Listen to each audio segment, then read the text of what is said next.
balita naman po sa mga lalawigan, binayo ng malakas na hangin ng lalawigan ng Isabela sa pananalasa ng bagyong Nika.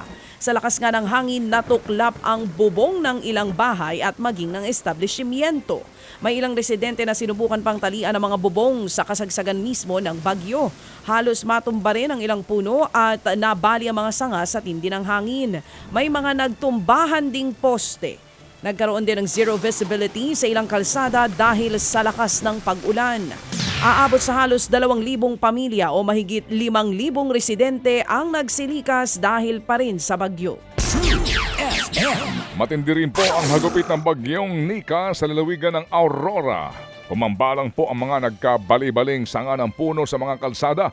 Malalakas din po ang hampas ng alon ang naranasan sa tabing dagat. Aabot naman sa 2,000 pamilya ang inilikas sa lalawigan.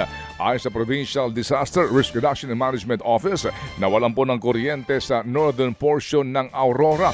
Tiniyak naman ng provincial government na nakahanda ang kanila pong relief packages para nga po sa mga apektado ng bagyo. Puspusa naman ang naging paghahanda ng mga residente sa Ilocos Norte para sa bagyong Nika. Ang ilang mangingisda nagtulong-tulong sa paglalagay ng sandbag na pabigat sa kanilang mga bubong. May ilan namang naglakas loob pa ring pumalaot sa gitna ng masamang panahon. Sa Ilocos Sur, maagang lumikas ang ilang residente. Hindi na raw sila nagdalawang isip na lumikas dahil posibleng bahain ang kani-kanilang mga lugar.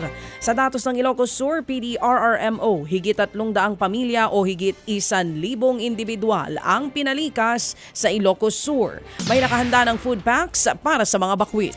Nangangambaho naman ang ilang mga taga Baguio City dahil sa posibleng pagguho ng lupa.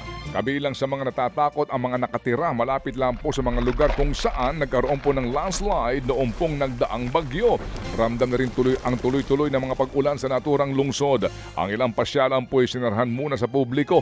Pinauwi na rin ng maaga ang mga empleyado po ng city government. Sa ngayon ay wala pa ho namang napaulat na landslide at mga residente pong kinakailangang ilikas.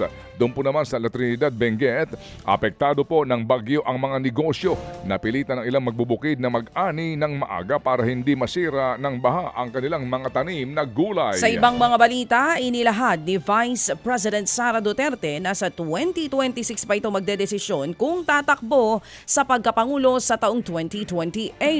Sinabi niya yan sa kanyang press con sa Bacolod City. Nakapanayam ng media ang VP sa gitna ng pagpapatuloy ng pagdinig ng Kamara sa confidential funds ng OVP. Muling iginiit ni VP Sara na politika ang ugat ng pagdinig. Yan daw ang dahilan kung bakit wala siyang planong dumalo sa hearing.